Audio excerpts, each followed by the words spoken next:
Okay, this thing should be on now.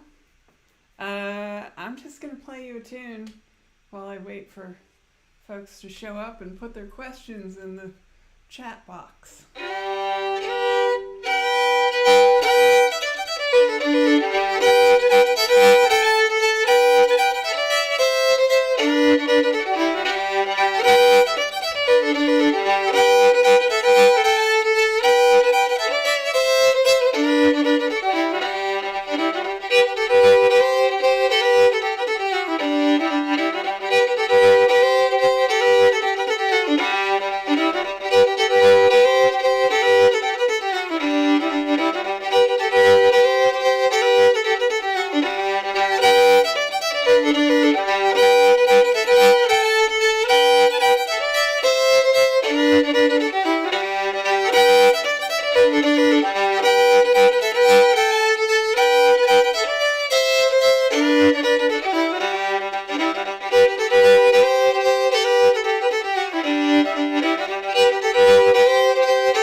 There's some folks there.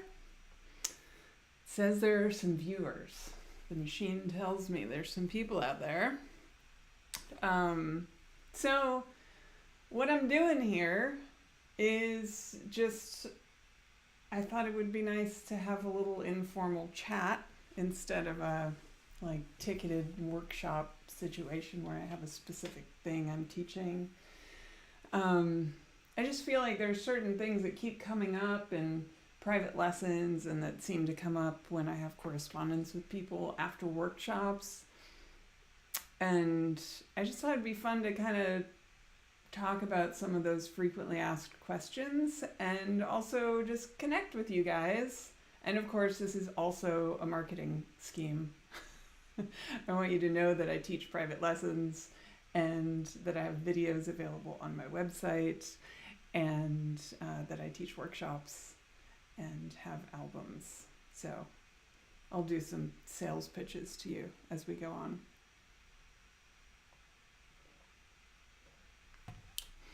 So I encourage you to type some questions for me if you have specific questions into the little chat window. Anything from like how you hold the bow sort of questions to, gear questions. And yeah, I mean, I have some things that I sort of feel like talking about right now, just based on things that I feel like have come up recently with students. But I'm also open to whatever questions you guys have. So, getting some greetings in the chat window. Hello. Hi, Matt. Drones. Great question. So, the question that's showing up in the chat window here is drones. Can you play that without drones? I know they really fill out the sound. Absolutely. You can play anything without drones. I happen to really just love a drone. I am more often than not adding them in. They are not necessary. Stylistically, it varies really widely regionally whether or not old-time fiddlers even use drones or double stops. There are, a lot of different regional styles and a lot of individual idiosyncratic takes on how to play the music. And so you'll hear really great old-time fiddlers who have a beautiful full tone and don't play two strings at the same time. But it's a sound that I really like, and it's a sound that tends to be more in Southern fiddling and in Southern Appalachian fiddling. And yeah, I lean pretty heavily on the drones. Of course, any tune can be played without the drones. So the amount of droning that you put in is a matter of personal taste. Oh, and Matt's asking about playing something in standard and then in cross tuning to compare with drones. I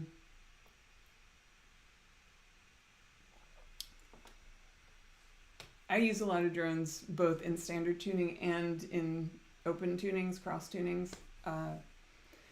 But when you retune the instrument, especially like if you're in cross A or something in that family of tuning, the resonance of the whole instrument changes. So it rings out a lot more, so you can sort of, the drones go farther. They get bigger and bigger in a way that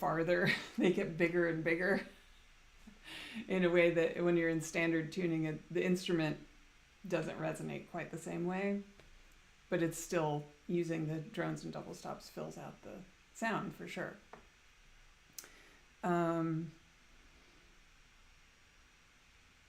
Okay, we've got a couple sort of big questions in the chat window.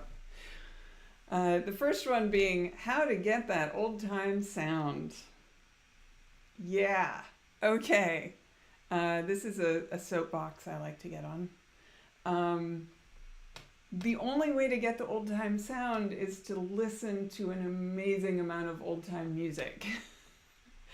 I feel really strongly that music is language, and you can't be fluent in a language without being immersed in it.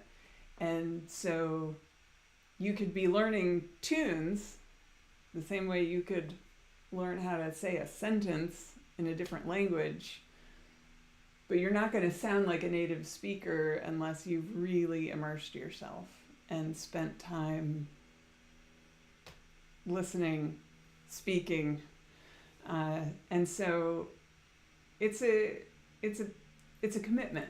If you really want old-time sound, you have to immerse yourself in it, and you have to really care about going deeper and deeper with the nuances in this specific style of fiddling. And this applies to whatever traditional music you're interested in playing.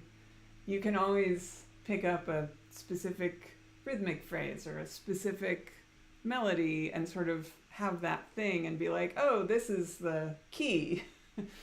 But that's never what it is. It's always a holistic thing, and there's always nuance that when you're coming into something from the outside, you won't even know what you don't know. And so it's just a process of caring enough to keep going deeper and deeper and finding more layers of information in the music, because there always will be more. I guarantee it. You'll never run out. I'm going to have some tea here. And the next question in the chat window that's also a huge question is, please talk about bowing patterns. Yes, I love this. I personally don't believe in bowing patterns. I don't believe in them as a way into the music. Obviously, bowing patterns exist. Anyone who plays the fiddle for some length of time has certain ways that they like to get around with their bow, right? But the idea of bowing patterns being a disparate thing, I think, is not helpful. maybe it's helpful to a certain kind of brain that's very analytical. It's not helpful to my brain. To me, you get to the bowing patterns through playing a tune and then figuring out exactly how you want to express a rhythmic phrase in that tune, and then you learn another tune and you figure out how you want to play that tune. And some years down the line, someone might be like, oh, you do this a lot. You go down, up, down, or whatever the thing is. And that's how you end up with a bowing pattern. I think there's a real pitfall to me in paying too much attention to a pattern with the bow when you're first trying to learn old-time fiddle, because there's a tendency to sort of lean on the bowing patterns where all these different tunes are going to go through the same filter of like, these are the bowing patterns that I've learned, instead of really keeping your ears open and trying to figure out how you want to play that tune from that source recording to express that thing that you want to do.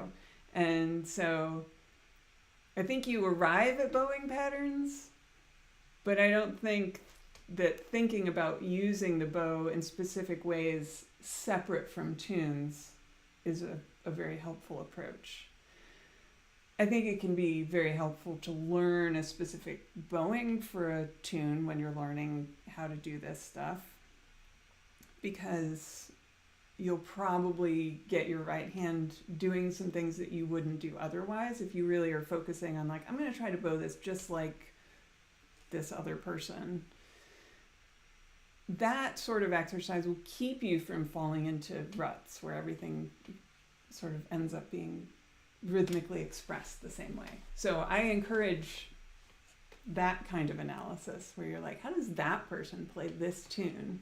I'm going to try to do their version. And then you wind up expanding your right hand vocabulary. And that, I think, can be helpful. Yeah. Okay, I'll get off that soapbox for a moment.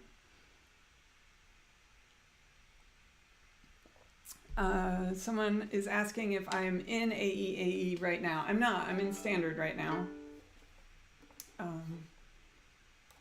So the tune that I played at the beginning was Roscoe, the tune Roscoe from Kyle Creed, and that's in standard tuning in the key of G.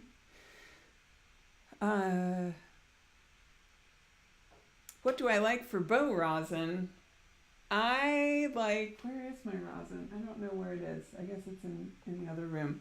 I get my rosin from D'Addario. I think it might be a Kaplan, like D'Addario's got these sort of different brands of stuff. I think it's a Kaplan rosin that comes in a cute little hard black case that flips open, and it has a turny thing on the bottom so that you can turn the little cake of rosin around and so it doesn't end up with a rut in it. That's the rosin I like. And I learned relatively recently to use light rosin, not dark rosin. I always thought dark rosin was better because it was more bitey, but I live in a really humid climate in Tennessee, and that was just gunking up my bow. So I switched to light rosin, and that seems to be friendlier. So that's what I use.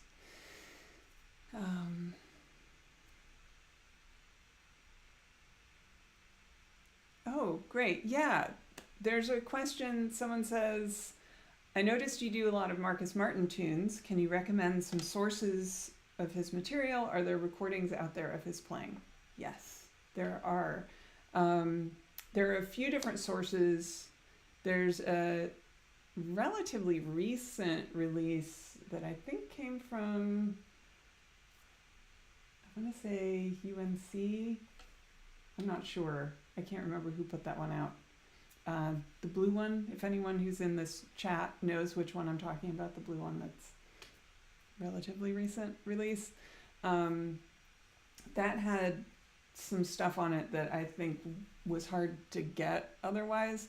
There were a number of recordings made of him for the Library of Congress, and I think all of that stuff, pretty sure, is available on the Slippery Hill site, which is, I have a link to that site on my website under the resources.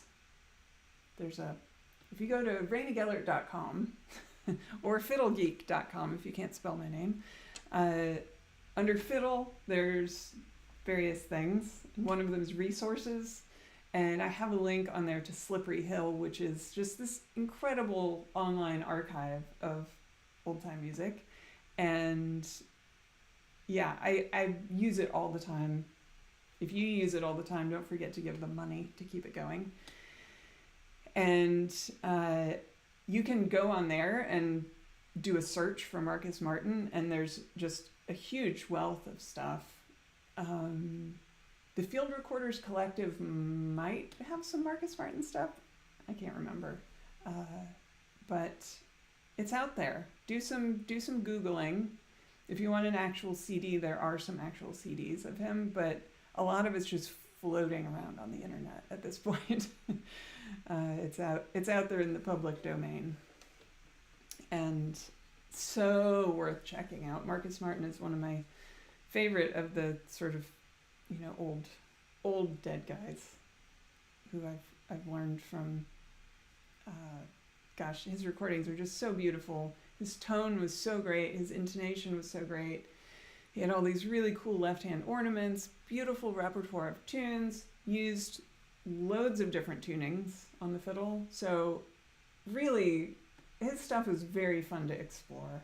So if you haven't sought out source recordings of Marcus Martin, I strongly encourage that.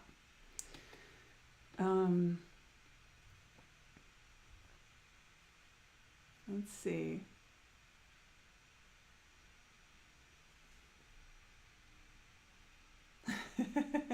Okay.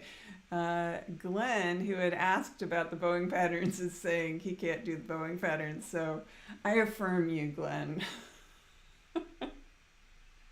You gotta just go for the sound and not think too hard about what direction your hand is going in. Just keep experimenting with different ways of making sounds. And what I'll say about your right hand journey is just to not settle for something that's too restrictive.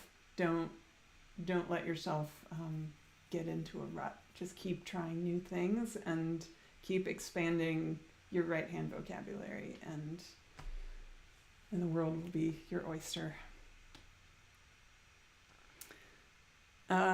Matt's asking, how do you and Dan differ stylistically? Oh, come on, man. Just listen to him.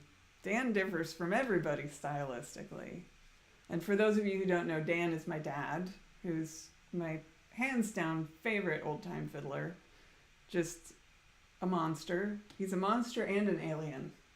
He has a completely unique musical voice, and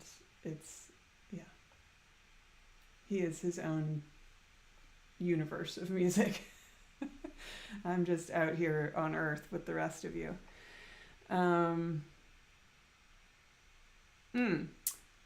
Here's a question about how much tension I like to have on my bow.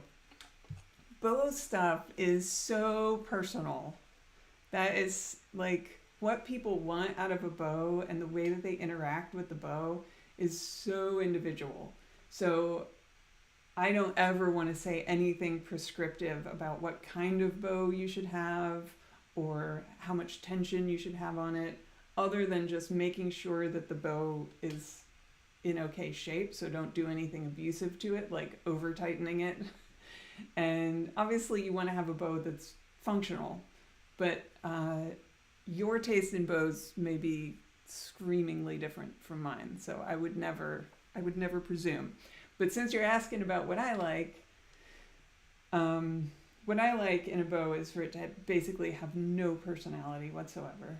and I accentuate the lack of personality in the bow by keeping it very loose. Like I like just enough tension on the bow to keep the stick off of the strings when I'm playing, and like that's it, so that the bow really just kind of chills out and stays on the string and doesn't feel a need to express itself without my consent. So yeah, I like my bow really quite loose. You can probably see it's very loose. But seriously, everybody's different on that, and what I look for in a bow is, that's just what I'm into. That's just what works for me. But I will say, as long as we're talking about bows, I will say something that I always encourage people who are learning the fiddle, or just kind of maybe need a sort of boost, need a little sparkle in their fiddle journey, is go bow shopping. Like, I always recommend doing this. It's such a good thing to do if you're feeling like not excited about picking up your instrument. Maybe there's actually something about your instrument that's discouraging you. And going bow shopping is really helpful and enlightening. You will have a chance to figure out what you like and to get to know your own instrument better by playing lots and lots and lots of different bows. So when I say go bow shopping, I mean like go to a violin shop that has a really big selection of bows. And those kind of music shops always have some little room you can go off in by yourself to try out stuff, and just like go through and take a whole range of bows into the little room with your fiddle and go through them and just try them out and start making piles. Go like, I like this one, I don't like that one, and just start narrowing down what your preferences are with the bow. And when I say like a wide price range, I mean like really wide price range. Like try a $50 bow, try a $5,000 bow, try anything in between, and you'll see, I mean, your instrument will sound completely different playing with different bows. And in my experience, the price is not necessarily the thing, you know, like just because a bow costs $5,000 doesn't mean it's going to suit you. And so it's really worth doing that exploration and seeing what you like. And if you do fall in love with the $5,000 bow, then you know that that's something you want, and you can start saving up for it. For me, I'm lucky in that what I like in bows is lack of response and a little bit of weight. So cheaper bows work well for me. But I have played really expensive bows where I'm like, oh, right, this sounds fantastic. Like I understand why people spend a lot of money on bows. Okay, I'll stop talking about that. Do you have a favorite cross tuning? No. I mean, I spend a lot of time in AE or the equivalent, GD, or in between those two. So I guess that, I don't know. I don't have favorites of anything. I'm not a favorites kind of person. It depends on my mood.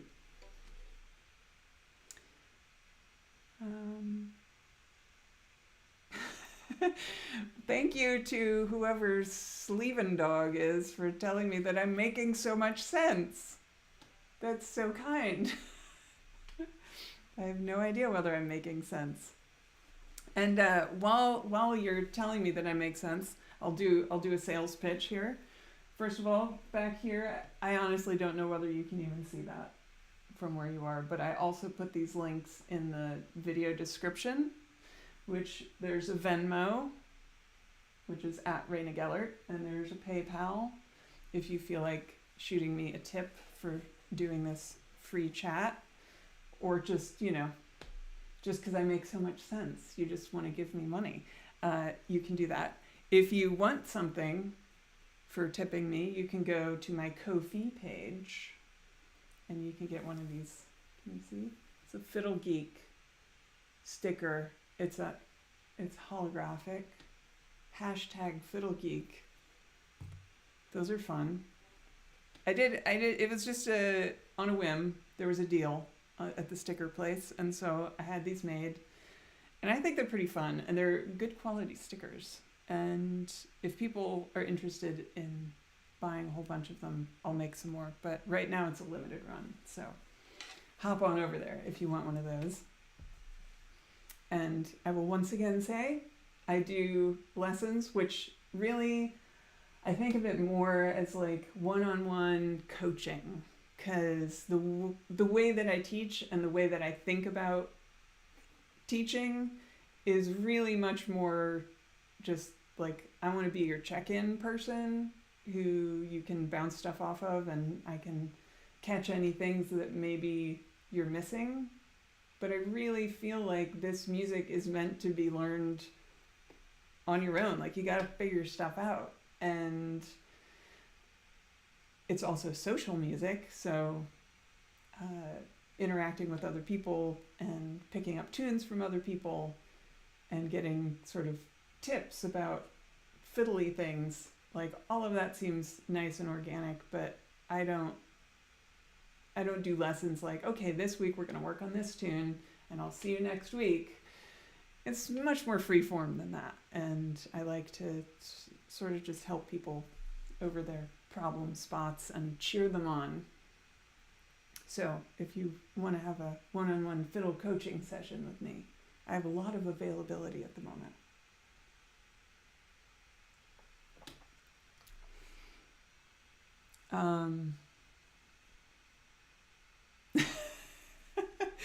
Okay, so Glenn has another really great thing to talk about here. Potatoes.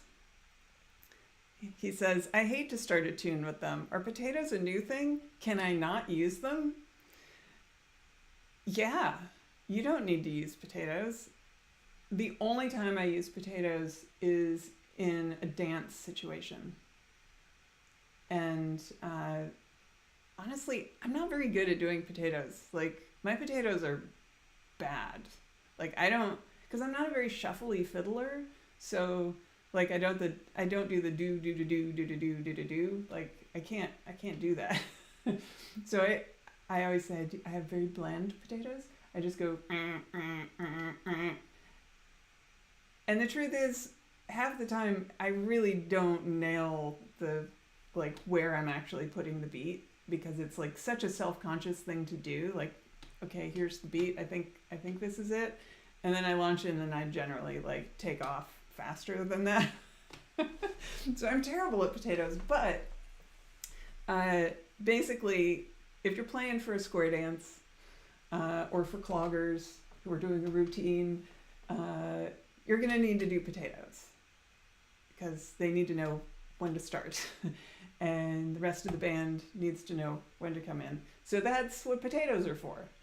So I don't think they're a new thing. I think the name is a relatively new thing. I feel like I remember my parents talking about it being some kind of, that they had heard that it was like a social experiment. Maybe someone in the chat window can tell me that like there wasn't a name, and so someone was like, I'm going to see if I can create a name for this and make it a term. This may all just be urban legend, but anyhow, my understanding is that calling those shuffles at the top of the tune potatoes, like give me 4 potatoes, give me 8 potatoes, whatever, is a relatively recent thing, like maybe within the past 50 years. But anyhow, you don't need to do that unless you need to do it, like in a dance situation or a band situation. If I'm recording, I don't do potatoes. I count in, you know? So, yeah, once again, you're released from the burden of the potatoes. Go forth, potato free.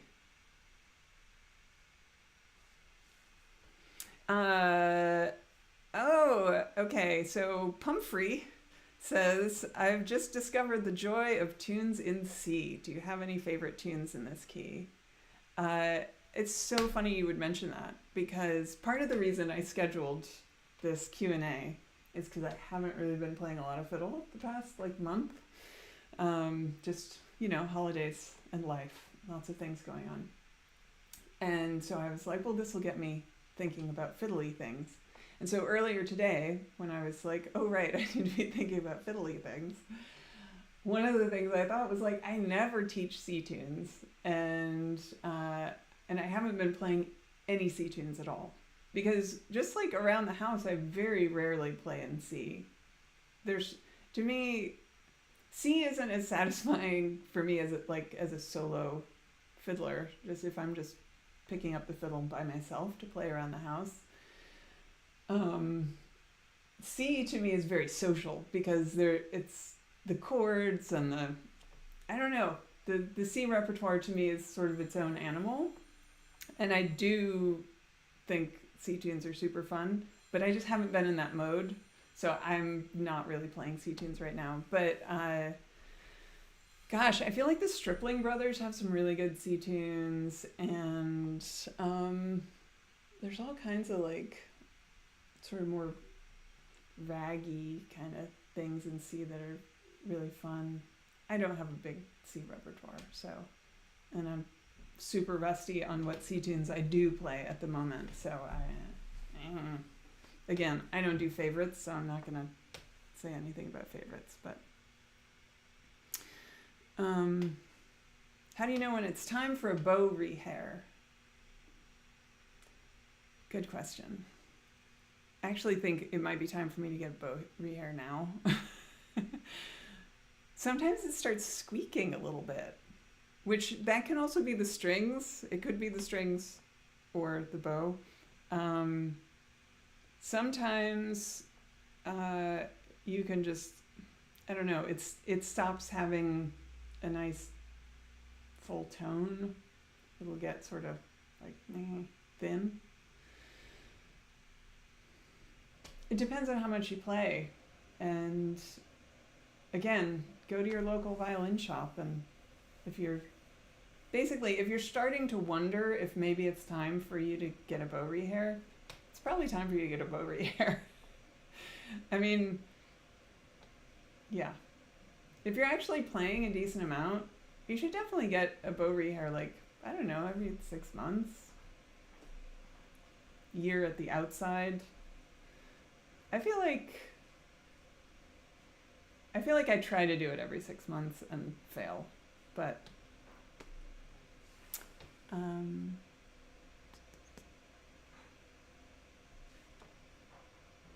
Matt is asking if I'm still pitching low most of the time.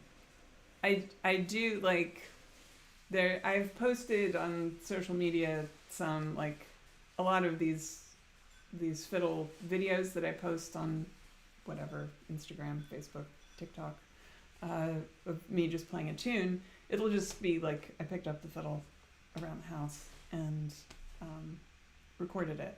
And so I'm often not actually at a normal pitch because I have tinnitus and distortion in my left ear. And sometimes a fiddle in cross A is just it's loud. It's just really loud. and I'll get just a lot of distortion in my left ear because the volume level. And so I've started tuning down a lot, a half step.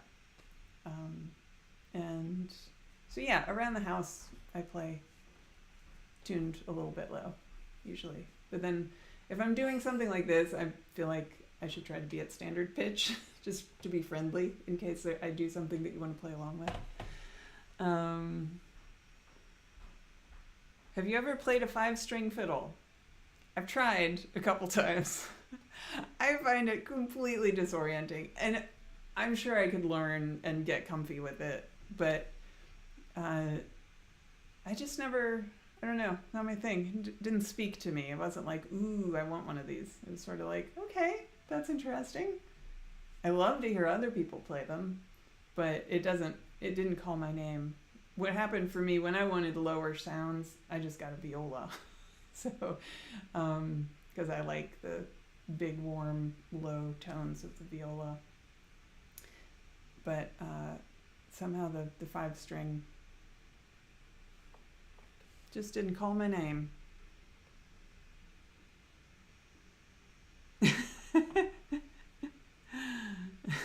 Brent Haywood, still making sense. Thank you. Thank you.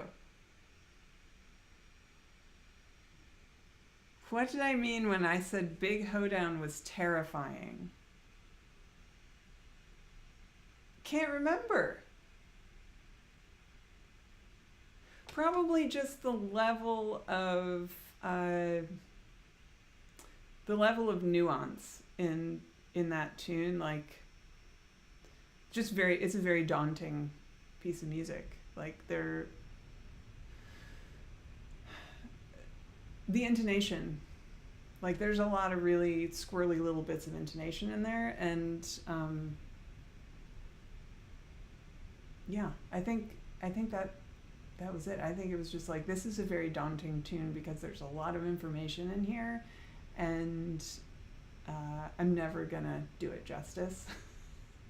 And so it was probably terrifying for me to teach it, because it was like, well, I'm not Ed and Hammonds.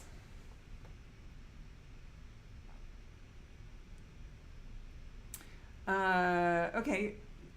Carter Bancroft is asking, do you play in keys that are not standard for old time, B, E, etc.? Do you feel it's necessary for you to be able to play in those keys? I really don't. I mean, I used to play classical music.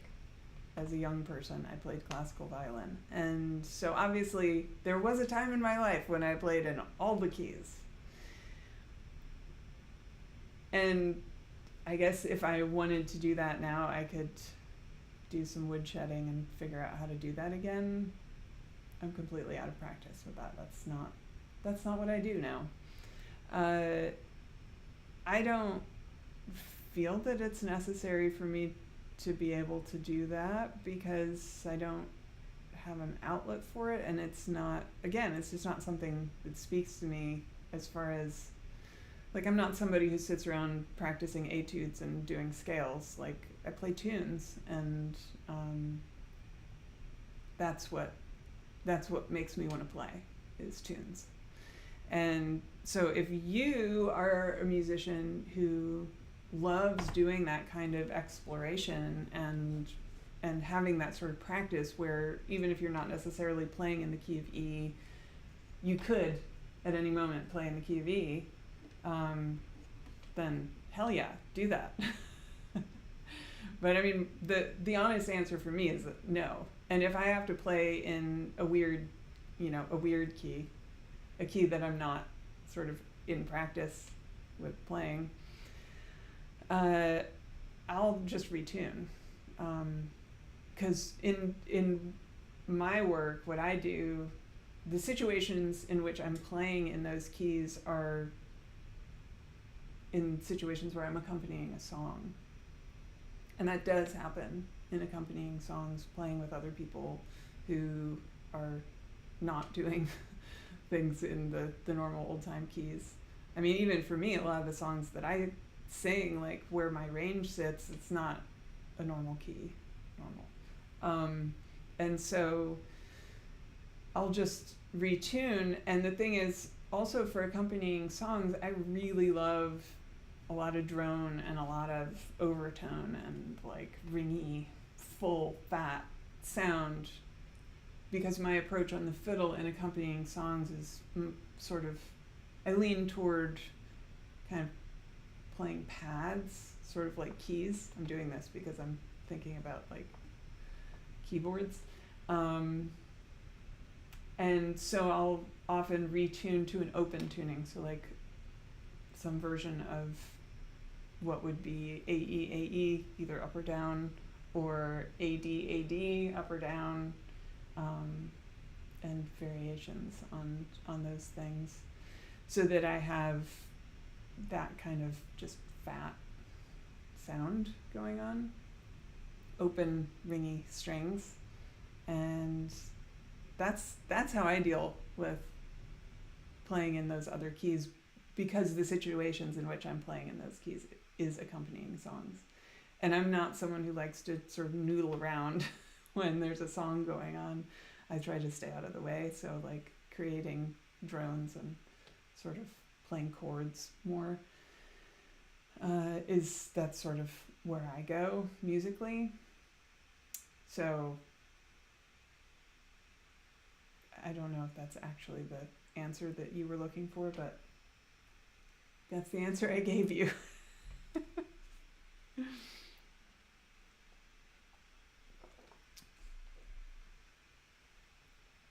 Can you talk about your first album and what you learned from that experience?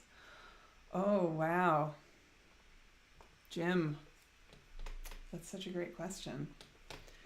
My first album was an old-time music album called Ways of the World, and I was encouraged to make that record by my friend John Herman, who was someone that I was playing loads of music with at the time. And I was sort of like, I'm just a kid. I don't need to make a record.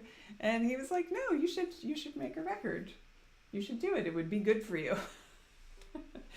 And so I ended up doing it. I got Paul Brown to come over. I was living in Asheville at the time, and Paul Brown came over and set up a mobile studio, and I just gathered up my good friends that I was playing a lot of music with at that time in my life, and they all played for free, and Paul Brown charged me next to nothing, and which, I didn't have any money, so that was an amazing gift that all of those people gave me.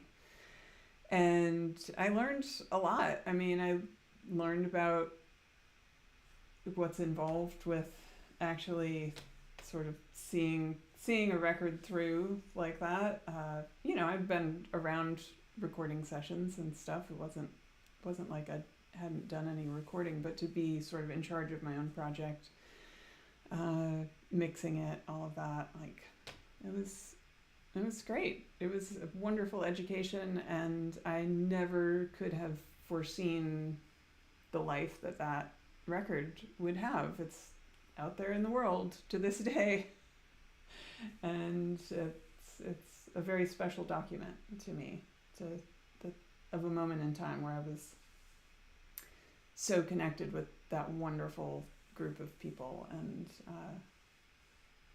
it's a very meaningful project for me, and it means a lot to me that people are still listening to it and like learning tunes from it. That's insane. It's insane. It's over 20 years ago now. Not so. I could go on, but I won't.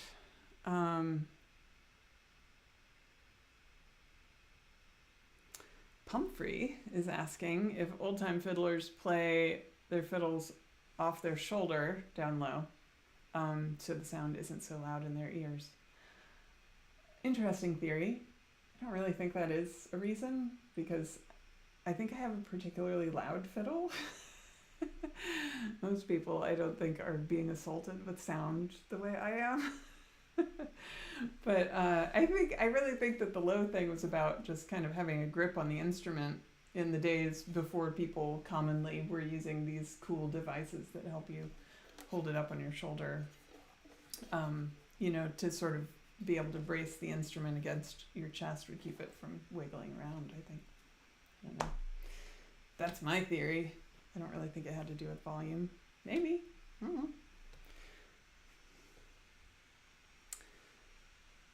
Ooh, geared pegs, pros and cons. I am pro geared pegs. These are geared pegs. I love them. If you do a lot of retuning, like I do, I don't really see a reason not to do it. If you have some insanely valuable instrument and you don't want your peg holes to have to get bigger than they currently are, then that would be a reason not to do it, I guess, because these are slightly larger than normal friction pegs. But for me, it was like, I was all in on it. I don't know. I haven't had any problem with them. I love them. I believe these are Whitners that I have now. I've tried some different ones over the years, and these have been very good to me. I like them a lot. To me, the only con is when it comes time to change your strings, it just takes a little longer because you have to like crank and crank and crank. But you can use a string winder just like you do on a guitar. It's fine. If anyone has any complaints about theirs, feel free to share. But I've been very happy with mine. My other fiddle doesn't have them, partly because I kind of didn't want to molest it. It was one of Mike Seeger's fiddles, and it came to me with these very pretty pegs that I was like, oh, I like these pegs. And the other thing is I don't retune that fiddle nearly as much. Like, it's sort of my other fiddle on stage, so it'll be in one tuning, and then this one will be in the other tunings. So this one will move around more, and that one usually just stays in whatever tuning it's in. So I haven't had a reason to put the geared pegs on that one. But there's no reason other than just sort of like, oh, those are pretty pegs, not to do it. I just don't need to, so I haven't done it.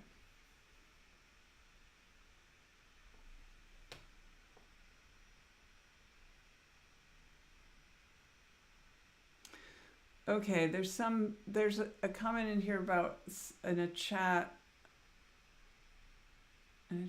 with my dad, I mentioned the imagined notes.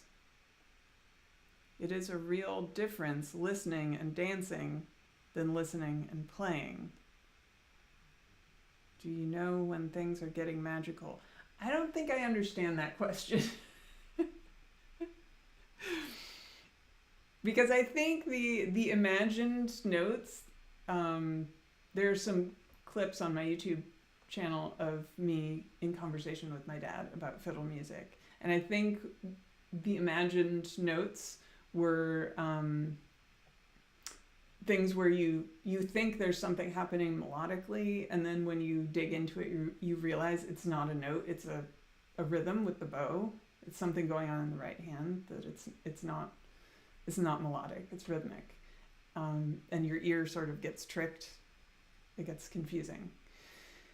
But yes, it is very different to be listening and dancing versus listening and playing. I like both.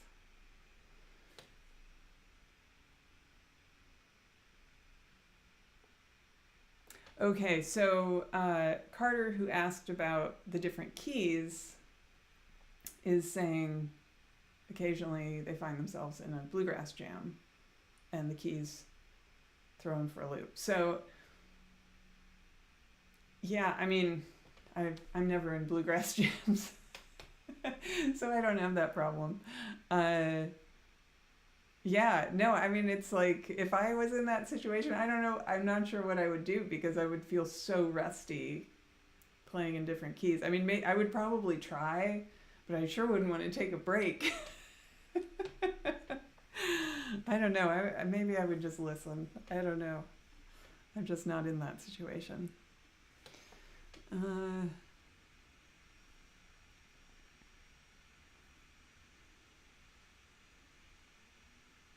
Oh, okay. Any plans to re-release Ways of the World? Prices for the used ones are high. I don't know. you'll see high prices even on things that aren't out of print. Like, I don't know who, like, people just, I think they just take things, books, CDs, whatever, and put them up on Amazon or eBay or whatever with some insane price tag on them, just in case some foolish person wanders by and is like, sure, I'll spend $50 on that CD. There doesn't seem to be a good reason for that. The Ways of the World is available for download. It's available on all of the streaming services, and the liner notes are available on my website. So all the information about the sources for the tunes, the tunings that the fiddles and banjos are in, it's all on there. So the thing is, I considered re-releasing it sort of like a couple years ago as the 20th anniversary, and it's been out of print for a long time. But people just aren't buying that many CDs. Like, I don't think there's enough of a market for CDs at this point to make it worthwhile. So you can burn a CD from the files that you get from Bandcamp. Anyway.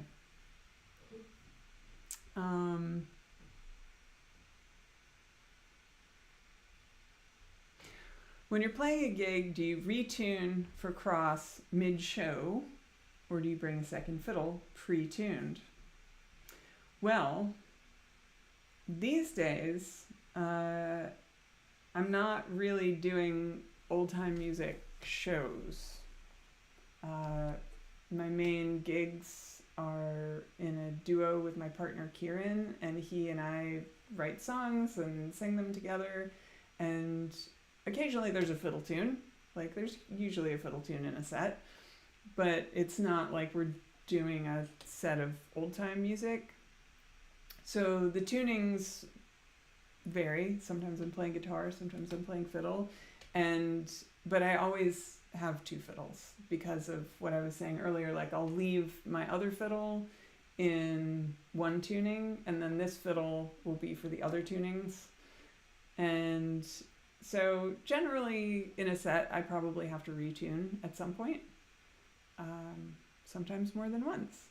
And my other gig that I've been doing is occasionally playing with Joachim Cooter, and in his shows I play fiddle and viola, and I have to do a lot of retuning because he's got his stuff that he wants to do that has nothing to do with what tuning I'm in.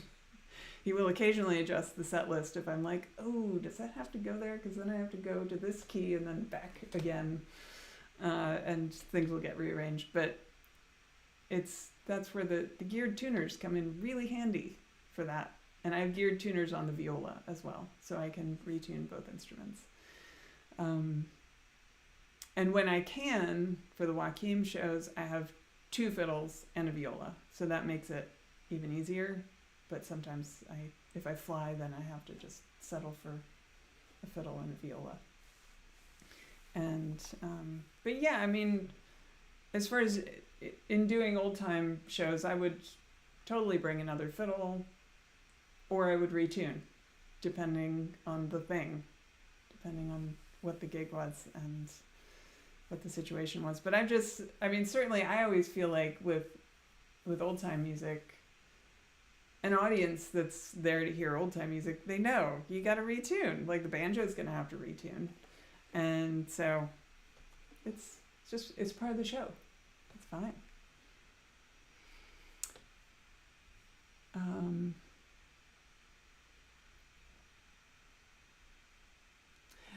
Matt is saying I should reissue Ways of the World on vinyl. I have thought about it. I have thought about that. That would be the only re-release I would consider, would be vinyl, but I'm not dealing with it right now. He also asked, how did your version of Willow Garden and I'm Troubled end up in 4/4?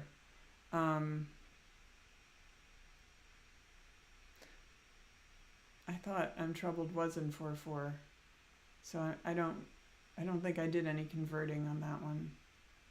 But the 4/4 Willow Garden I learned from Jeff and Susie Gehring and their string band, the Red Mules. And it was something that they had picked up from one of the folks they hung out with, an older guy. I'm trying to remember which one. Maybe it was Ward Jarvis. I can't remember who played Willow Garden in 4/4. I think it may have been someone playing it on the banjo, actually. And they just were like, oh, that's cool. Let's do it that way. And so I picked it up from them. I actually heard it from them before I heard it as a waltz. Yeah, so that's where I got that.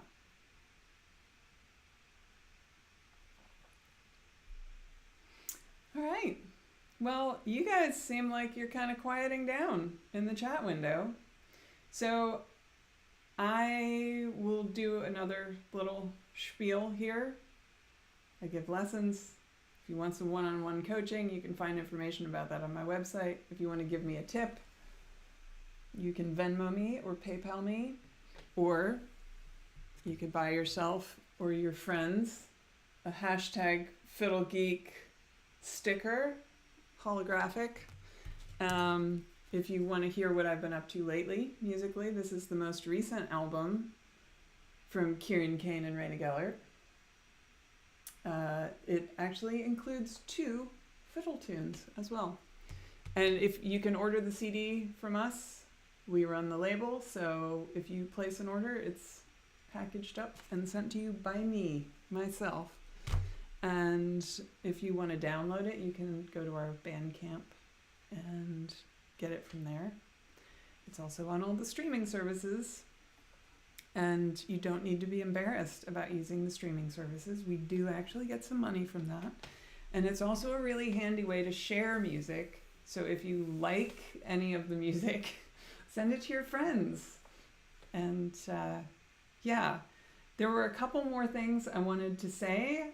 I have endorsements for gear that I really love. One thing is D'Addario strings. Frequently asked question is, what strings do you use? Because you retune all the time. And I swear by D'Addario Helicore strings. The set that I use, again, this information is on my website. The set I use is Helicore mediums for the G, D, and A. And for the E, I use the Kaplan non-whistling E. Look for the non-whistling. It's pretty epic. On the other fiddle, I use Helicore heavy gauge because I keep that fiddle tuned lower, and the heavy gauge is good for lower tunings. Keeps it from being too squishy and floppy. And I use the Helicore wound E that comes with the heavy set. The other gear I strongly endorse, if you are somebody who's playing out, doing shows, playing square dances, the Bartlett fiddle mic is the way to go. They are just the easiest to use. They do require phantom power, but everybody's got that now. All the boards have that. And if you're concerned about that, you can always travel with your own little phantom power box. I do, just in case. But it's a really easy microphone to use. It sounds amazing. And you can even use it on pretty loud stages because it is, mounted right here. You take it on and off, it just goes under the tailpiece with a little piece of foam. So you just take it on and off. You don't have to attach anything to your fiddle. And you can reposition it if you want to get a slightly different tone. And yeah, you can really crank it up. And it sounds so good. Seriously, like every time I plug in one of those at a venue, the sound guy is like, what is that? It sounds amazing. And I've been telling sound techs across the country about the Bartlett fiddle mic because it's totally badass. So, and very affordable. So those are 2 bits of endorsement that I want to do. Okay, I've covered lessons, CDs, stickers, microphones, strings. I think that's it. But the thing I want to leave you with is that getting into playing old-time fiddle is your own journey. And I really feel like anyone who's too prescriptive about how to do it is probably not the best guide. Because people can help you, they can give you suggestions, they can give you jumping off points. Like, well, this is how I bow this. You could try that. But there's no one way to do this. And to me, one of the greatest joys about this music, one of the things that just keeps it endlessly fascinating, is listening to the old recordings and new recordings and hearing how individual the expressions of the same tune can be coming from different people, and how idiosyncratic the styles are and the approaches are. And it is social music, so I'm not saying like go off and hide out and invent your own version. You need to immerse yourself in it, and you need to be listening. And one of the best ways you can possibly learn is by sitting in a jam session with another fiddler and absorbing what they're doing face to face. There's no substitute for that thing. But don't be afraid to just find your own way in, and find your own way to make the noises that you want to hear. And it's folk music. And it's okay to be weird in your approach. And so anyway, that's me cheering you on your fiddle journey. So I feel like that's something that just keeps coming up in lessons. Is obviously when you're learning something new, you want an answer. You want someone to give you the secret special key or password that's going to unlock the whole thing. And there isn't one. You just have to keep playing and just trust that the more you play, the more you're going to discover. And as long as you stay curious and you keep listening with very open ears, you're gonna get there. You're gonna figure it out. It's a game of patience. And so anything that keeps you engaged and keeps you wanting to pick up the fiddle, just follow that instinct. So if you want to play C tunes, or you want to play in cross A, or whatever those things are, and that'll probably change day to day, week to week, year to year, whatever that thing is that makes you want to pick up the fiddle is the thing to pursue. So that's my pep talk for you. Just keep hunting, go digging, listen to things. And if you need a jumping off point, I have an old time music playlist on Spotify. I have a playlist on my YouTube channel called Fiddle Class Fun. That's just a bunch of different fiddlers. And yeah, there's amazing anthologies to listen to hear a lot of different fiddlers playing things. So use it. Use all the technology. Go digging. Go to Slippery Hill and find something new. It's really fun. It's a fun process. So,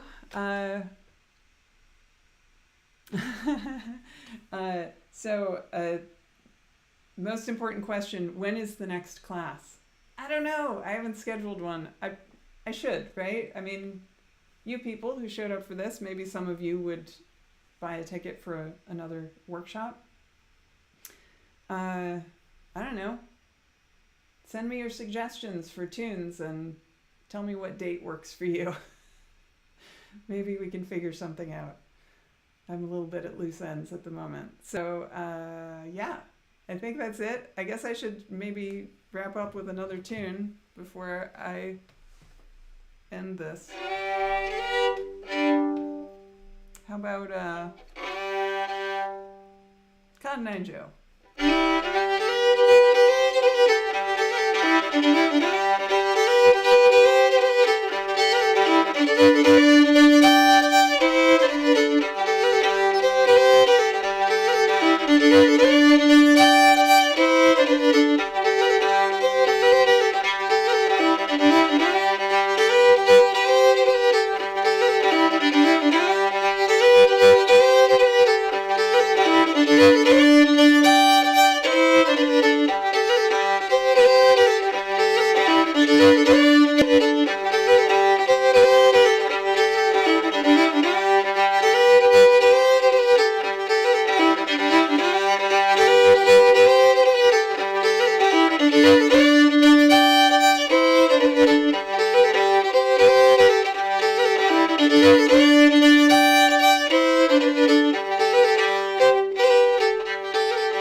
Thanks for hanging out with me, and we should do this again sometime.